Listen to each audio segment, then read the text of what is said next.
المشرقين يصدون عنك صدودا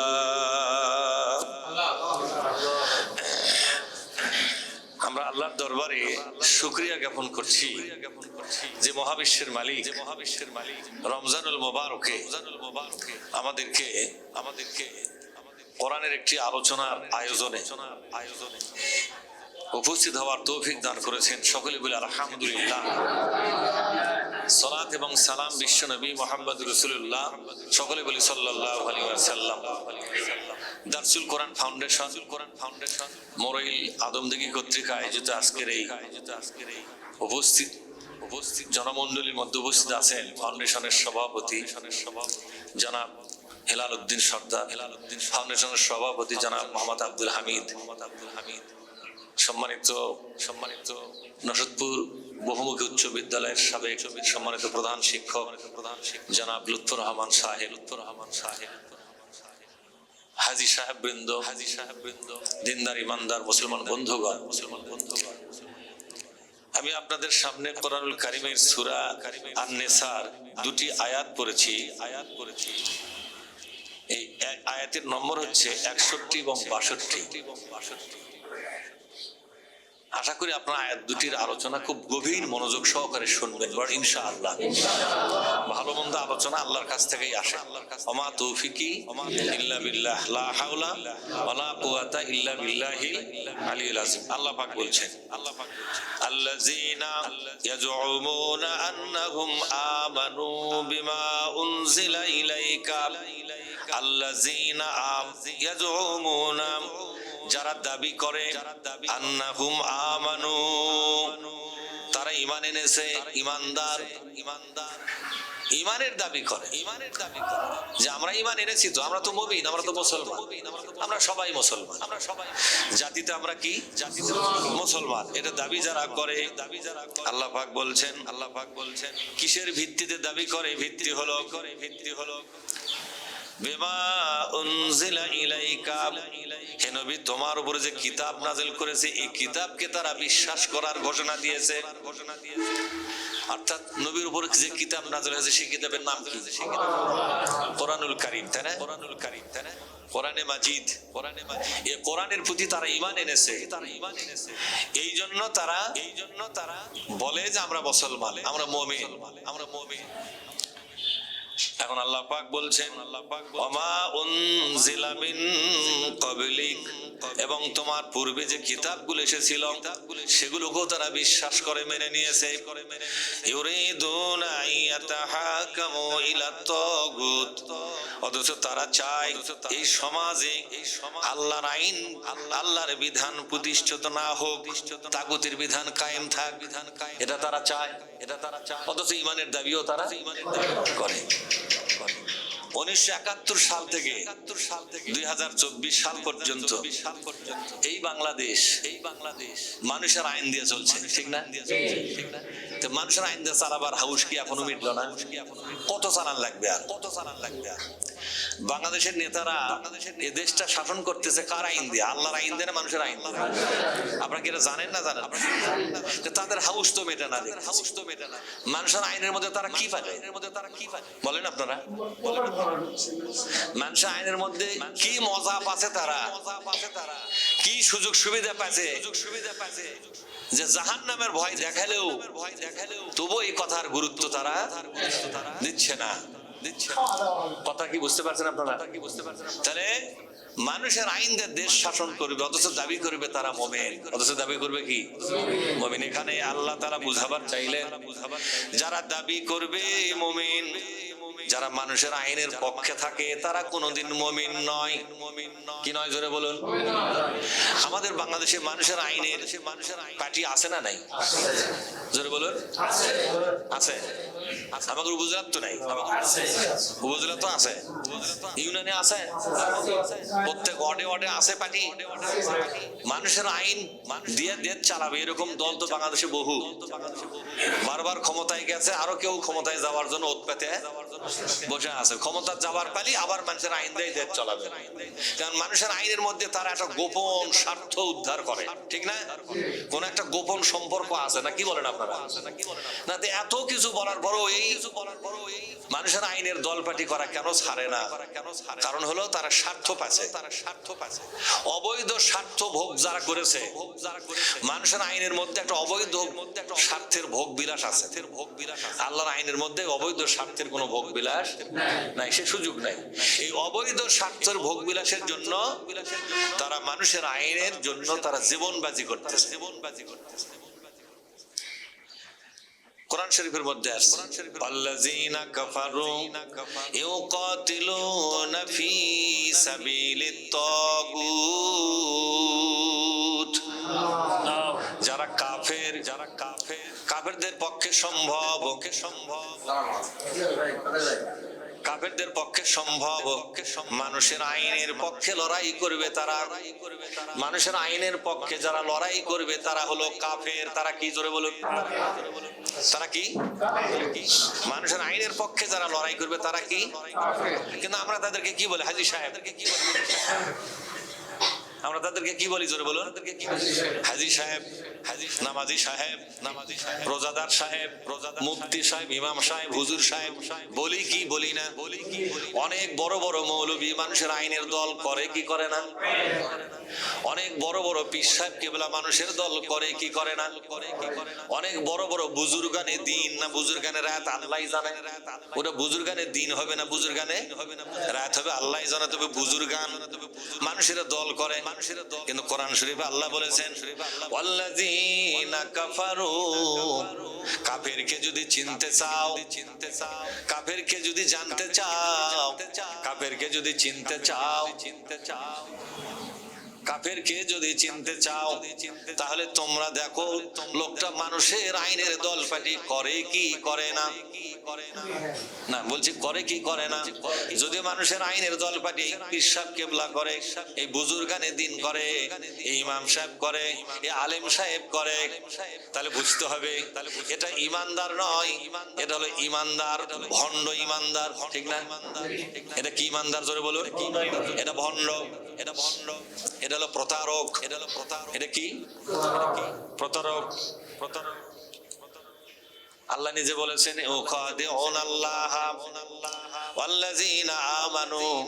আর আল্লাহর সঙ্গে প্রতারণা করতেছে। আর ইমানদারদের সাথেও তারা প্রতারণার খেলা খেলতেছে। সব ইমানদাররা মনে করে লোকটা বুজুর্গানে দিন।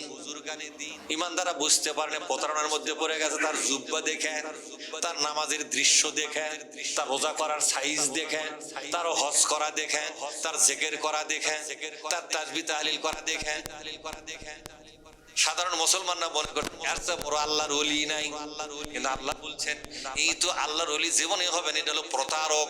কি জোরে কোন? এটা হলো প্রতারক, এটা হলো প্রতারক। এটা ইমানদার, এটা ইমানদার নয়।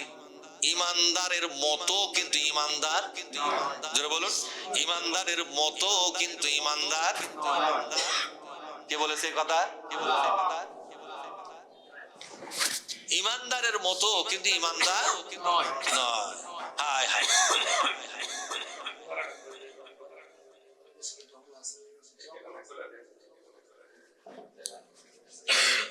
আচ্ছা আচ্ছা, সম্মানিত ভাইয়েরা, এক লোকের বাছুর মারা গেছে। গরুর দুধ বেশি হয়, বাছুর ছাড়া তো গরু ইয়া দেয় না। কি করে ভাই?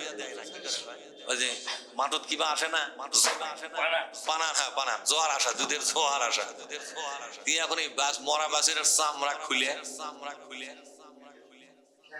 খুলে খ্যাট ঠ্যাট দিয়ে ওটা আবার শুগে মুগে রাখছে। বাছুর এই চামড়া, এর মধ্যে খ্যাট ঢুকানো আছে, এটা কি গাই জানে? উপরের চামড়া শুঙ্গে দুধের জোয়ার দিয়ে দেয়। কিন্তু এই বাছুর লড়েও না, লেঙ্গুরও ঝাড়ে না। বলা হলো বাছুর নড়ে না, কে করছে? নড়বে না। লেঙ্গুরও তো না, লেঙ্গুরও নাড়াবে না। মানে প্রতিরোধ ক্ষমতা পর্যন্ত তার। লেঙ্গুর হলো প্রতিরোধ ব্যবস্থা, ডিফেন্স। নেঙ্গুরটা কি জোরে বলুন? নেঙ্গুরটা কি? অনেকে বলে নেঙ্গুরটা কিসের জন্য? ওই ডিফেন্স, খালি মাছি পরে দেখ কিভাবে সাপটা বাড়ি মানে, ঠিক না? মশা পর্যন্ত বোঝে যে এটা কি দেশে আল্লাহ, এটা রক্ত তো খাওয়ার কোনো সুযোগই নাই। কিন্তু এই বাজুর বলেন তো এর মধ্যে কিছু কি আছে? খালি খ্যার গুলা আছে, ভেতরে খালি খ্যার আছে, উপরে খালি বাছুরের মতো দেখতে বাছুর, কিন্তু বাছুর নয়, ঠিক না? কিছু মৌলবি আছে দেখতে মৌলবি, কিন্তু আসলে মৌলবি নয়। তার কারণ দুনিয়ার মানুষের আইনের পার্টির নেতারা মৌলবির ভেতরে সব খ্যার ঢুকে দিয়েছে, ঠিক না? কি ঢুকে দিয়েছে? খ্যার ঢুকে দিয়েছে। মৌলবি নড়বে না, মৌলবির নেঙ্গুরও নড়বে না, কারণ প্রতিরোধ ক্ষমতা বলতে মৌলবির কিছুই, বাছুরের তো কিছুই ভিতরে নাই, সব আছে কি খ্যার। ভাইরা আমার, খুশবু মুসান্নাদা, এদের দেখতে মনে হবে এরা হচ্ছে ঘনে ধরা কাঠ।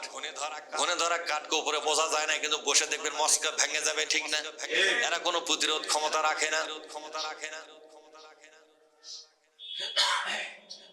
ঘুরে ধরা কাঠের মতো, এরা যে কোনো সময় ভেঙে যাবে, যে কোনো সময়। এই লোকগুলো প্রতিরোধ ক্ষমতা রাখে না।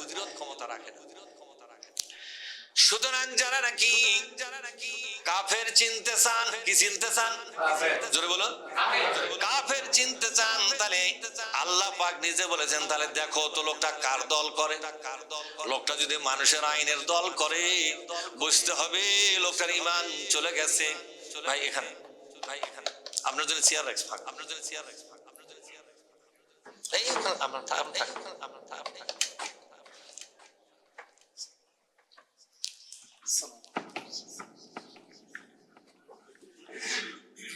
নয়ন, এই তিনজন সহতুল স্যার আছে, ভাইরা আমার, তাহলে কি বোঝা গেল? আল্লাযীনা কাফারু, আমার সাথে বলেন, আল্লাযীনা কাফারু ইউকাতিলুনা ফি সাবিলিত তাগুত। যারা কাফের তারা তো লড়াই করবে, সংগ্রাম করবে তাগুত মানে মানুষের আইনের পার্টিতে। কোন পার্টিতে থাকবে তারা? মানুষের আইনের পার্টিতে আন্দোলন করবে, সংগ্রাম করবে, রাজনীতি করবে।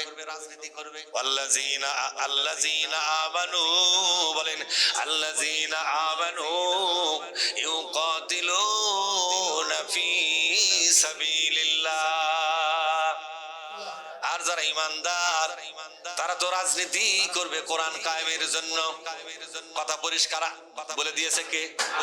জোরে বলুন। আল্লাহ পরিষ্কার করে বলল, কিন্তু আপনারা তো পরিষ্কার বুঝলেন না। আল্লাহ কিন্তু পরিষ্কার করেছে, আপনারা কিন্তু পরিষ্কার হন নাই। ঈমানদারের চিহ্ন হলো তারা মানুষের আইনের রাজনীতি করবে না, তারা কোরআন প্রতিষ্ঠা রাজনীতির মধ্যে কর্মরত থাকবে, আন্দোলনকারী হবে। কথাটা কার? আরো জোরে বলুন। আপনারা কি ঈমানদার না বেঈমান? এখন ঈমানদারও নয়, আবার মানুষের আইনের পাঠিও কারণ এরকম লোক আছে না নাই? বলে আমি কোনো দল পার্টি করি না বাবা।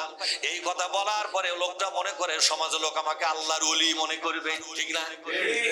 কিন্তু আল্লাহ পাক বলছে যে বলে আমি এই দলও করি না, ওই দলও করি না, কেন দলের মধ্যে আমি এই দাদা ইশারিং তো কথা বলতে হবে, কথা রেকর্ড হচ্ছে। আমাদের মূল প্রোগ্রাম হচ্ছে কোরআনের। মূল প্রোগ্রাম কি? কোরআনের। এটা যদি বিঘ্নিত হয় তাহলে আমাদের সব গেল। আমি কি বলতেছিলাম মনে আছে নাকি? আল্লাহ বলছেন যে ব্যক্তি বলে আমি ইসলামী দলও করি না, ওগুলো দলও আমি করি না, কোনো দল পছন্দ করি না, আল্লাহ পাক তাদের নাম দিলেন এরা মুসলমানও নয়, এরা কাফিরও নয়, এরা হলো মুযাবযাবিন। লা ইলাহা উলাই, বলেন লা ইলাহা উলাই ওয়া লা ইলাহা উলাই মুযাবযাবিনা বাইনা যালিকা। এরা হলো মুযাবযাবিন। আর হয়তো বলবেন হুজুর মুযাবযাবিন এটা কি জিনিস? মুযাবযাবিন কে বলা হয় মুনাফিক। কি বলা হয় জোরে বলুন? মুযাবযাবিন কে কোরআনের ভাষায় বলা হয়েছে মুনাফিক। মুনাফিকের আরেকটা উপনাম হলো মুযাবযাবিন। আরেকটা উপনাম কি? মুযাবযাবিন। আরেকটা উপনাম কি? একটা মানুষের দুটো নাম থাকে না? তাহলে দুটো নাম থাকে। এক ডাক নাম আর একটা ভালো নাম থাকে না? তো মুনাফিক হচ্ছে ভালো নাম, ডাক নাম হলো মুযাবযাবিন। দেখে কোন নাম ভালো ধরবেন? মুযাবযাবিন ভালো নাম, আর ডাক নাম হলো মুনাফিক। তাহলে যারা বলে আমি এই দল করি না ওই দল করি, দলের মধ্যে আমি নাই বাবা, এরকম মুসল্লি আছে না নাই? এই কথা বলে আর সমাজের কাছে আরো বেশি ভালো মানুষ হওয়ার জন্য সাথে, ঠিক না ভাই? ঠিক। কিন্তু আল্লাহ কি বলেছে? যে কোন দলই করে না ই তো মুজাবজাবিন, ই তো মুনাফিক। এই কি জোরে বলুন? এখন এই মুনাফিকের হাসর হবে কার সাথে? এই মুনাফিকের হাসর হবে আল্লাহ পাক সূরা আহজাবের শেষের দিকে বলেছেন। কোন সূরা জোরে কোন? সূরা আহজাবের লিইউআযযিবাল্লাহুল মুনাফিকিনা ওয়াল মুনাফিকাতি ওয়াল মুশরিকিনা ওয়াল মুশরিকাত। আল্লাহু আকবার। কিয়ামতের দিন আল্লাহ রাব্বুল আলামিন মুনাফিকদের হাসর করাবে মুশরিকদের সাথে। কার সাথে জোরে বলুন? মুশরিকদের সাথে মুনাফিকদের হাসর হবে। মুশরিক কারা?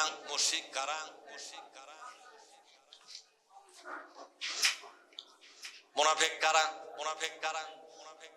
মুশরিক কারা?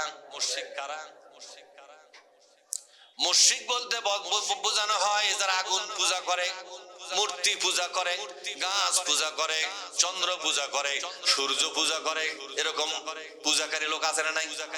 বড় বড় উঁচা উঁচা গাছ দেখলে সেখানে পূজা করে, আছে না? আবার বড় বড় মূর্তি বানায়া বাপের স্বামীর লোক আছে না নাই? হাই বলছি এটা রাজনীতির নামে পূজা, এটা বলে জায়েজ আছে। এটা কি জোরে বলেন? রাজনীতির নামে পূজা। মূর্তির নাম দিয়েছে মূর্তি নয়, এগুলো হলো ভাস্কর্য। কি নাম দিয়েছে জোরে কোন? ভাস্কর্য যেটা, মূর্তি সেটা। যার নাম লাউ তার নামই কদু, যেটার নাম বউ তার নামই বধূ। ঠিক না ভাই? ঠিক জোরে কোন? ভাইরা আমার, ভাস্কর্য যেটা মূর্তিও সেটা। এতে কোনো সন্দেহ আছে নাকি? সন্দেহ নাই। এই জন্য আল্লাহ রাব্বুল আলামিন বলছেন যারা মূর্তি পূজা করে, দুর্গা পূজা এবং দরগা পূজা, এই পূজাকারী লোকদের সাথে মুনাফিক লোকদের হাসর হবে। আল্লাহ নবীর একজন সাহাবী ছিলেন, পরে সাহাবী কাটা গেল। সাহাবী নাম আর নাই।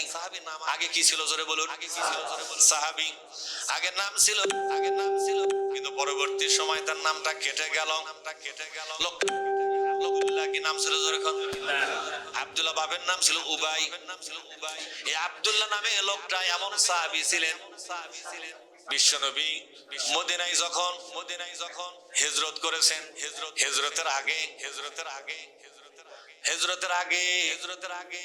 আব্দুল্লাহ মদিনার রাষ্ট্রপতি হবে, সেটা নির্বাচিত পরে আদাদি হয়ে গেছে। মদিনার কি হবে? রাষ্ট্র ক্ষমতায় বসবে। সব মদিনার যত গোত্র ছিল, দল ছিল, প্রায় 28টা 29টা দল ছিল। কয়টা? 28 29টার মতো দল ছিল। বনি কাইনুকা, বনি নাজির, বনি গাতফান থেকে শুরু করে বনি কোরাইজা, এরকম অনেকগুলো গোত্র ছিল। 28টা 29টার মতো। কেউ বলেছে 30-এর অধিক। আমরা ওই বিতর্কের মধ্যে নাই।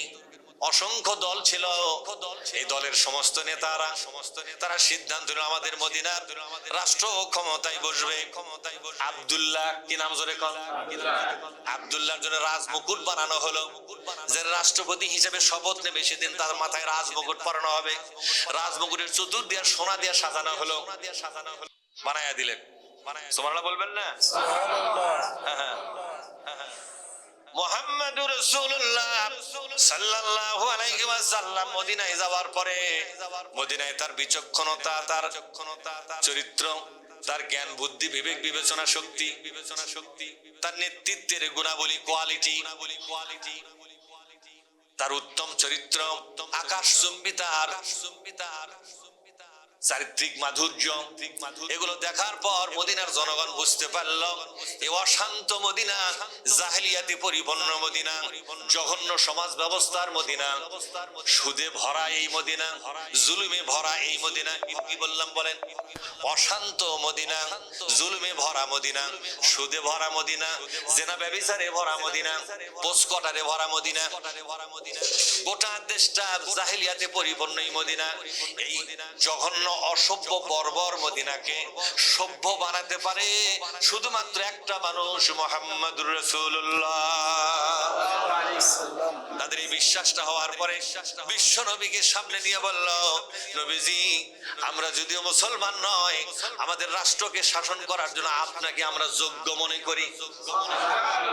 আর এই শালা আমাদের দেশের যত হাজি গুলা আছে রে বাবা, ইহুদিরা বুঝলো রাষ্ট্রপতি হিসেবে যোগ্য ব্যক্তি হবে মুহাম্মাদুর রাসূলুল্লাহ। তিনি ইসলাম দিয়ে রাষ্ট্র শাসন করবেন।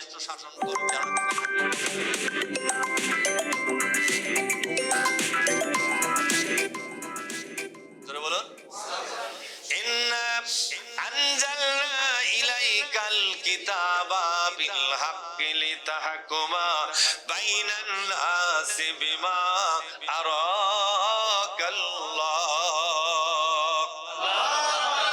কার কথা? আল্লাহ পাক বলছেন, নবীজি আপনি বলে দিন, আমি তোমাকে একটা কিতাব দিলাম, সংবিধান দিলাম, এই সংবিধান দিয়া আপনি কি করবেন? এই সংবিধান দিয়ে আপনি কি করবেন? লিতাহকুমা বাইনান নাস, মানুষের মধ্যে বিচার চালাবেন, রাষ্ট্র চালাবেন।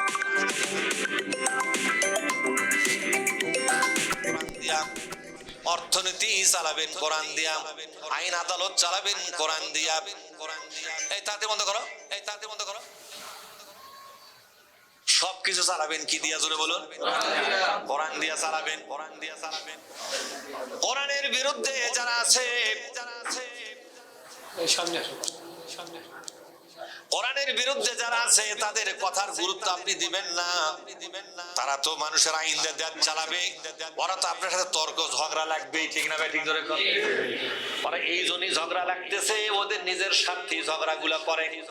কারণ কোরআন ক্ষমতায় গেলে ওদের রাজনীতির কবর রচনা হবে, ঠিক না ভাই? ঠিক। কোন দল কি তার কবর রচনা করতে রাজি হবে না? কি ধরে রাজি তো হবে না। এই জন্যই মদিনার সবগুলো লোক একত্র হয়ে বিশ্বনবীর দরবারে এসে গেল। বিশ্বনবীর দরবার ছিল মসজিদ, কি ছিল? জোরে কম, মসজিদে নববী।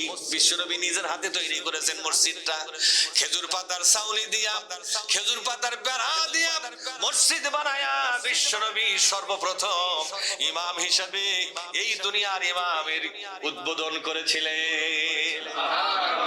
একদিকে তিনি ছিলেন ইমাম, এই ইমাম মানুষটাকে বলেন, ওগো ইমাম, ওগো নবীজি, আমরা যদিও ইহুদি, আমরা যদিও খ্রিস্টান, কিন্তু আমরা উপযুক্ত মনে করি আপনাকে। ইহুদি হইয়া বিশ্ব নবীকে রাষ্ট্রপতি হিসেবে যোগ্য মনে করে, কিন্তু আজকে অনেক হাজি, অনেক নামাজি, অনেক তাহাজ্জুদ গুজার ইসলামী নেতাদেরকে যোগ্য মনে করে না। এরা তো ইহুদির চাইতে নিচে নেমে গেছে, কথা ঠিক না? আল্লাহ তাআলা বলছেন, এদেরকে যখন বলা হয়, ওয়াইজা কিলা লাহুম তাআলাউ ইলা মা আনজালাল্লাহু ওয়া ইলার রাসূলি রাআইতাল মুনাফিকিনা ইয়াসুদ্দুনা আনকা সুদুদা। এই জাতির নামাজি, এই জাতের পরহেজগার, এই জাতের তাহাজ্জুদ গুজার, এই জাতের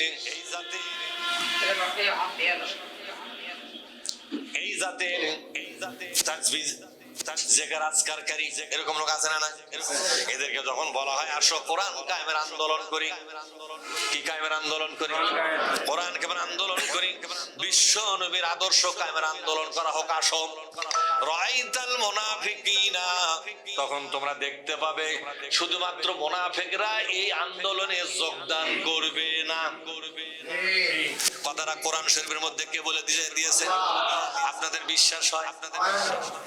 আপনারা ঈমান আনতে গেলে কোরআনের কয়টা আয়াতের উপর ঈমান আনা লাগবে? সবগুলাই না দুই চারটা আনলেই হবে? আপনার কথার জবাব দেন। গোটা কোরআনের উপর ঈমান আনা লাগবে ঈমান আনার জন্য, নাকি দুই চারটা আনলেই হবে? আর বেঈমান হওয়ার জন্য কয়টা অস্বীকার করা লাগবে? এক কয়টা?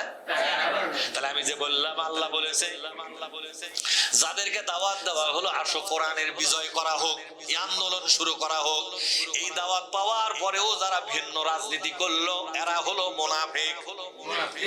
এরা কি?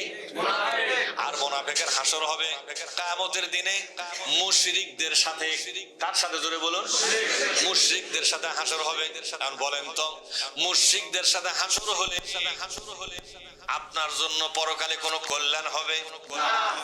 আল্লাহ পাক বলছেন যাদের হাসর হবে মুশরিকদের সাথে, তাদের চূড়ান্ত ফয়সালা হলো ওয়ামা লাহুম মিন নাসিরিন। কিয়ামতের দিন আল্লাহর দরবারে এই লোকদেরকে সাহায্য করার জন্য এই দুনিয়ার কেউ আগায়া যাবে না। কোন পীরও যাবে না, কোন হাফেজও যাবে না, কোন আলেমও যাবে না, কোন ইতিম মিসকিনও, এমনকি নিজের বেটা যদি নবী হয় সেও যেতে পারবে না। আব্দুল্লাহ ইবনে উবাই তাকে ওভারটেক করে মদিনা রাষ্ট্রপতি হয়ে গেল মুহাম্মদুর রাসূলুল্লাহ সাল্লাল্লাহু আলাইহি ওয়াসাল্লাম। সেদিন থেকে আব্দুল্লাহ মনে মনে বিশ্বনবীর বিরুদ্ধে চলে গেল। একসাথে নামাজ পড়ে বিশ্বনবী করে কোরআনের পার্টি, আব্দুল্লাহ করে মানুষের আইনের পার্টি। নামাজের সময় এক কাতার, জলি ভাই আর আমি এক কাতার, ওই হাজী সাহেব আর আমি এক কাতার, ওই হেলাল আর আমি এক কাতার, লুত্তর ভাই আর আমি এক কাতার, এক কাতারে নামাজ। আমি গেলাম জামাত ইসলামী করার জন্য, মানে ইসলাম কায়েমের, ইসলামকে বিজয় করার আন্দোলনে গেলাম, ঠিক না?